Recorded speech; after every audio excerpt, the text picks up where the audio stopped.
ADGP RSS കൂടിക്കാഴ്ചയിൽ 2 തരത്തിൽ പ്രതികരിച്ച് മന്ത്രിമാർ. ഉദ്യോഗസ്ഥർ ആളുകളെ കാണുകയും സംസാരിക്കുകയും ചെയ്യുന്നത് സാധാരണ രീതിയിലുള്ളതാണ് എന്നായിരുന്നു മന്ത്രി KN ബാലഗോപാലിന്റെ പ്രതികരണം. എന്നാൽ പോലീസിന് ചീത്തപ്പേരുണ്ടാക്കുന്ന പുഴുക്കുത്തുകളെ ഇല്ലാതാക്കുമെന്ന് മന്ത്രി PM മുഹമ്മദ് റിയാസ് പറഞ്ഞു. ഒരു ഉദ്യോഗസ്ഥന് ആളുകളെ കാണുന്നു, സംസാരിക്കുന്നു എന്നുള്ളത് സാധാരണഗതിയിൽ അവർക്ക് അവരുടെ ഉദ്യോഗസ്ഥൻ എന്ന നിലയിൽ ഉദ്യോഗസ്ഥന്മാർ ചെയ്യുന്ന കാര്യമാവാം. അതിനകത്ത് ഇപ്പോൾ ഉദ്യോഗസ്ഥർ ആരോടൊക്കെ സംസാരിക്കും, എവിടെയൊക്കെ സംസാരിക്കും എന്നുള്ളത് അല്ല വിഷയം.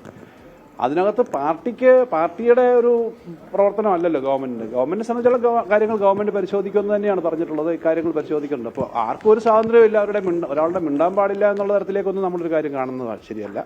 തെറ്റാര് ചെയ്താൽ അവരുടെ നിലപാടെടുത്തിട്ടുണ്ട്. ഇപ്പോൾ ഈ ഗവൺമെന്റ് വന്നതിന് ശേഷം അങ്ങനെ വലിയൊരു നമ്പർ ആളുകളെ പുറത്താക്കിയിട്ടുണ്ട് പോലീസ്. സർവീസ് തന്നെ റിമൂവ്, എനിക്ക് തോന്നുന്നു 100-ലധികം ആളുകളെ.